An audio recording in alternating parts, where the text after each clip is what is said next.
नमस्कार, मैं हूँ रोहित खन्ना, आप देख रहे हैं भारत न्यूज़ और भारत में आज एक ही बात चल रही है। क्या? कि छत्तीसगढ़ और मध्य प्रदेश में जो हुआ, क्या वो राजस्थान में भी होने वाला है? जी हाँ, नए चेहरों को लेकर चर्चा है क्योंकि जिस तरह का डिसीज़न बीजेपी का सामने आ रहा है, उससे लग रहा है कि राजस्थान में भी कल आपको शाम तक एक नया चेहरा दिख सकता है। ज़्यादा चर्चा के लिए हमारे साथ मौजूद हैं डॉक्टर राकेश प्रकाश, सीनियर जर्नलिस्ट और राजनीतिक जी, मामलों के जानकार। सर, बहुत-बहुत स्वागत है आपका। नमस्कार सर। राकेश जी, मुझे एक अक्षय कुमार की मूवी का डायलॉग याद आ रहा है, इससे पहले कि मैं शुरू करूँ। कौन-सा पिक्चर था मुझे नहीं याद, लेकिन डायलॉग मुझे याद है कि जो मैं बोलता हूँ वो मैं करता हूँ और जो मैं नहीं बोलता हूँ वो मैं डेफ़िनेटली करता हूँ। तो मतलब अभी बीजेपी का वही मुझे लग रहा है, ख़ासकर पीएम मोदी का, जो मैं नहीं बोलता हूँ मैं डेफ़िनेटली करता हूँ। आप ये देख लीजिए कि आज जब मध्य प्रदेश के सीएम के नाम का ऐलान हुआ, डॉक्टर मोहन यादव जी के, उनको खुद को भी पता नहीं था, वो पीछे बैठे हुए थे चेयर पे। उन्होंने बताया इस बात में कि जब मेरा नाम लिया, अरे मेरा नाम, मतलब यू कैन इमेजिन कि 100 पें 64-65 विधायक वहाँ पे बैठे हुए हैं और सबको लग रहा है हाँ, ठीक है यार तय। लेकिन उनको खुद को नहीं पता था कि मेरा नाम आने वाला है। सर देखिए मोदी जी के बारे में कहा जाता है और ऐसा हम लोगों ने देखा भी है कि वो अक्सर चौंकाने वाले फैसले लेते हैं और ये चौंकाने वाले फैसले सिर्फ राजनीति में ही नहीं, ये चौंकाने वाले फैसले वो देश और दुनिया के हर ऐसे मामले में लेते हैं और बेझिझक लेते हैं। आपने देखा होगा, मैं राजनीति की बात नहीं कर रहा। आपने देखा होगा कि उन्होंने एक फैसला लिया था, जनधन योजना।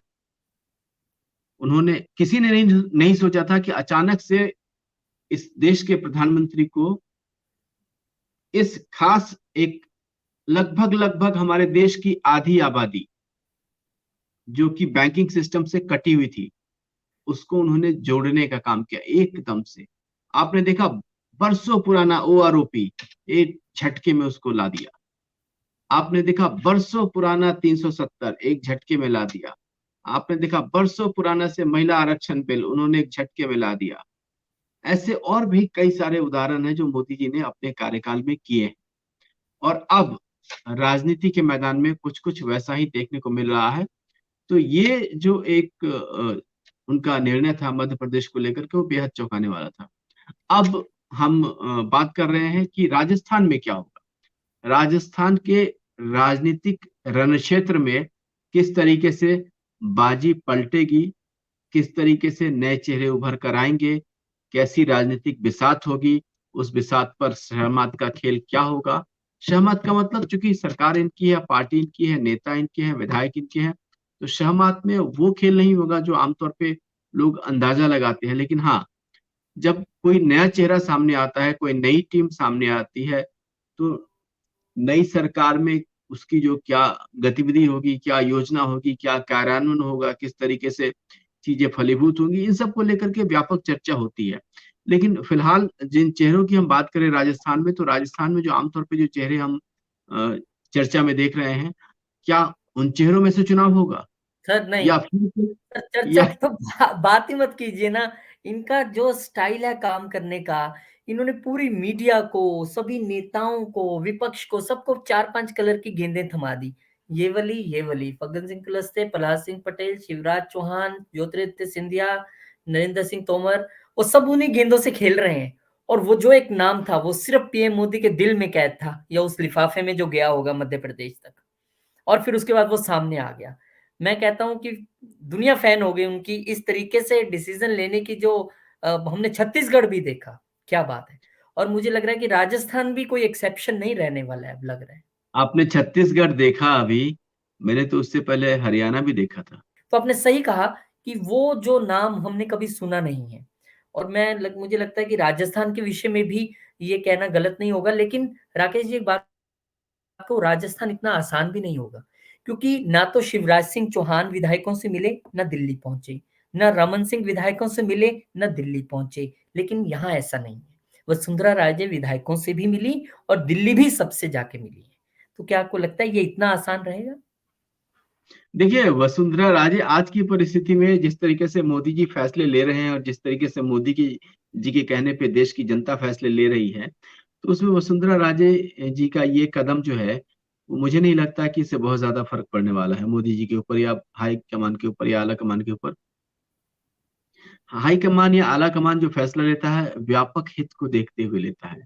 उस व्यापक हित में आम जनता भी होती है, देश भी होता है, नेता भी होते हैं। ठीक है, तो ये कदम, इससे तो मैं मतलब, ये इसको कहते हैं राजनीति की भाषा में कि आप एक तरीके से अप्रत्यक्ष रूप में अपनी शक्ति का प्रदर्शन कर रहे हैं। तो खासतौर से भारतीय जनता पार्टी में ये देखने को मिला है कि यहाँ पे व्यक्ति का कोई महत्व नहीं है, यहाँ पार्टी का महत्व, यह नीति का महत्व है। और हमेशा से आप देख रहे हैं कि जो कोई भी पार्टी से ऊपर उठने की कोशिश करता है या पार्टी लाइन को फॉलो नहीं करता है, वो फिर पार्टी में नहीं होता है।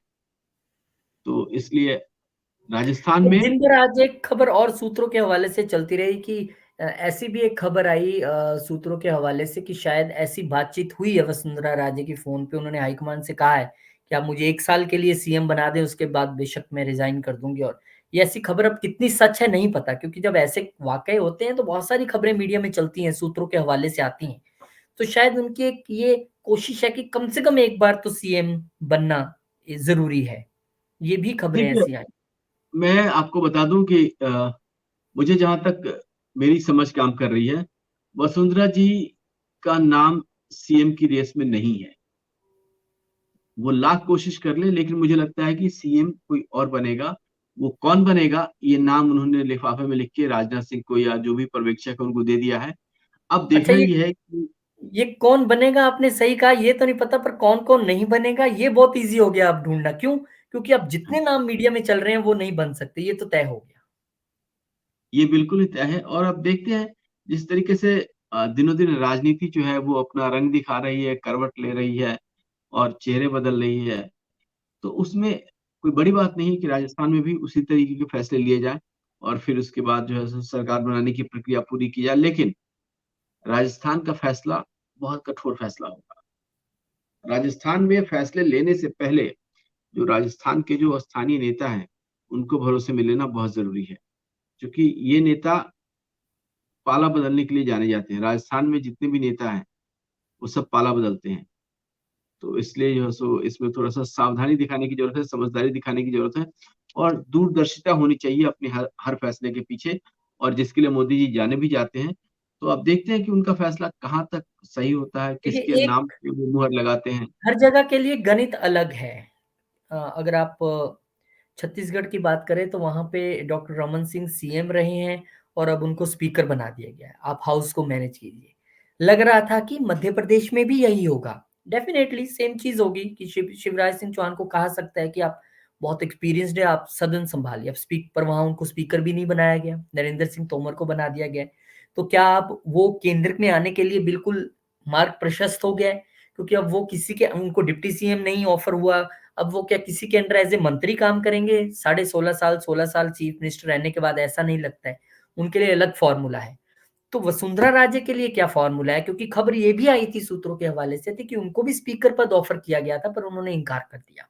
ये भी सूत्रों के हवाले से खबर, ऐसी भी चर्चा चली।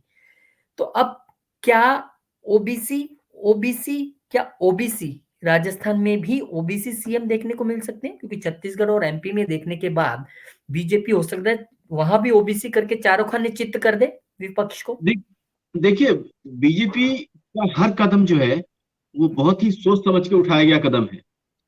राजनीति के क्षेत्र में चाहे वो अमित शाह जी हो, चाहे वो नरेंद्र मोदी जी हो, दोनों मजे हुए सधे हुए राजनीतिज्ञ हैं और उनकी राजनीति का लोहा भारत तो छोड़िए पूरी दुनिया मानती है। फैसलों की वजह से जाने जाते हैं या पूरी दुनिया उनको मानती है, ये बात किसी से छुपी नहीं है। तो अब जो कल फैसला सबके सामने आएगा, देश के सामने आएगा, उस फैसले में कुछ ऐसी बात जरूर होगी जो कि लोगों को मानने को मजबूर कर देगी कि मोदी जी, भारतीय जनता पार्टी या पार्टी का जो नेतृत्व है वो अपने ठोस फैसलों के लिए जाना जाता है, और ये फैसला भी उसी का एक अगला कदम होगा। हाँ, इस फैसले के जरिए कई सारे कहते हैं ना कि कई सारे मामलों को साधने की कोशिश होगी। आपने देखा होगा देश की राजनीति में जिस तरीके से जातिगत जनगणना की बात उठ रही है, देश की राजनीति में जिस तरीके से विरोधी और विपक्षी लोग जो है वो ओबीसी जनगणना की बात कर रहे हैं, तो इससे पहले कि वो ये बात करें, इससे राकेश पहले जी कि उठ ही उसका रही है। राजनीतिक, उसके पहले ही उसका पटाक्षेप कर दो, मैं उसके वही पहले कह ही रहा उस हूँ, मुद्दे का अंत कर दो। तो मैं वही, अब ये हो गया सर, वो मुद्दे का अंत हो गया, क्योंकि वो तो अभी जातिगत जनगणना करवा रहे हैं, रिपोर्ट दिखा रहे हैं, कब इम्प्लीमेंट होगी। इन्होंने तो कर दिया, छत्तीसगढ़ में ओबीसी सीएम, मध्य प्रदेश में ओबीसी सीएम, और साथ में एक एक जनरल कैटेगरी के लिए आपने डिप्टी सीएम भी दे दिए। अब राजस्थान में भी लगता है होगा। मतलब ये ऐसा लग रहा है कि विपक्ष सोचता है, बात करता है, प्लान बनाता है, और बीजेपी इम्प्लीमेंट कर देती है। बीजेपी का प्लान जो है ना, वो विपक्ष जिस चीज को लेकर के सोचना शुरू करता है, बीजेपी वो चीज करके आगे इम्प्लीमेंट कर निकल देती जाती है। है। हाँ, बीजेपी वो कहती है आप करके आगे प्लान करो, निकल हम जाती है। इम्प्लीमेंट कर देंगे। तो ये एक बात जो है, वो मुझे जहां तक जिसकी संभावना दिख रही है, वो संभावना दिखेगी। हाँ, आप एक चीज देखेंगे कि जिस तरीके से प्रधानमंत्री खुद जो है सो ओबीसी की कैटेगरी से आते हैं, और तमाम दूसरे नेता हैं, तो इसमें जिन मुद्दों को लेकर के विपक्षी दल भारतीय जनता पार्टी पे दबाव बनाने की कोशिश करती है, वो उन मुद्दों का समाधान पहले ही निकाल लेते हैं। तो ये एक बड़ी बात है, अच्छी बात है, और जिस तरीके से उनका ये फैसला है, तो उसमें कहीं कोई दिक्कत वाली बात नहीं है। हाँ, राजस्थान का थोड़ा अपना एक स्थानीय नेताओं को इससे थोड़ी तकलीफ होती है, वाजिब भी होनी भी चाहिए, लेकिन देश हित में सब जो है एक साथ खड़े नजर आते हैं, ये अच्छी बात है, ये बड़ी बात है। तो तो आपको कल क्या को लगता है कि बीजेपी के हाल की ये जो कुछ 2 डिसीजन बीजेपी ने लिए हैं और तीसरा होने वाला है, क्या इसको 2024 से पहले मास्टर स्ट्रोक कह सकते हैं? क्योंकि आपने डॉक्टर मोहन यादव को सीएम बनाकर एक बार में यूपी के सारे यादव साध लिए, जहां आपने विधानसभा में उस यादव बेल्ट में 29 में से 23 सीटें जीती थी, अब वहां पे आप और चित कर देंगे। बिहार में जहां पे बहुत सारी ऐसी सीटें हैं जहां पे कहा जाता है कि सिर्फ एक यादवों की कमान लालू यादव ही लेके चल रहे थे, उनको भी चित कर दिया बिहार में, यूपी में, और एमपी में तो आपने वो पूरी बेल्ट साध ही ली। तो एक तरीके से कह सकते हैं कि उन्होंने 2024 की पिच भी तैयार कर दी और पिच के ऊपर खेलने वाले बल्लेबाज भी तैयार कर दिए। बिल्कुल बिल्कुल रोहित जी, 2000 ये पूरी कवायद जो है, तीनों राज्यों में मुख्यमंत्रियों का जो चुनाव हो रहा है और उसके आगे की जो रणनीति है, उसका एकमात्र लक्ष्य 2024 का आम चुनाव है। और आप देखेंगे कि किस तरीके से, चूंकि जो चुनाव होने वाले हैं उसमें सीटों की गिनती या सीटों की संख्या बड़ा मायने रखने वाली है। तो इसलिए वो इस बात को अभी सुनिश्चित करना चाहते हैं कि नेता ऐसा हो जो निर्विवाद हो, नेता ऐसा हो जिसके हर कहते हैं ना कम्युनिटी में, हर क्षेत्र के लोगों के बीच अपनी पहुंच हो, पकड़ हो। नेता ऐसा हो जिसपे कोई आरोप भ्रष्टाचार के ना हो। नेता ऐसा हो जिसको हर कोई जानता हो, हर कोई मानता हो। तो ऐसे नेता को सामने ला करके बीजेपी सबके मुंह बंद कर देना चाहती है, और इसीलिए जो है वो कल तक जो नेता बीजेपी में दिख रहे थे, दावेदार थे, अब वो किनारे हो चुके हैं। नया चेहरा है, नई बात है, और नई शुरुआत है।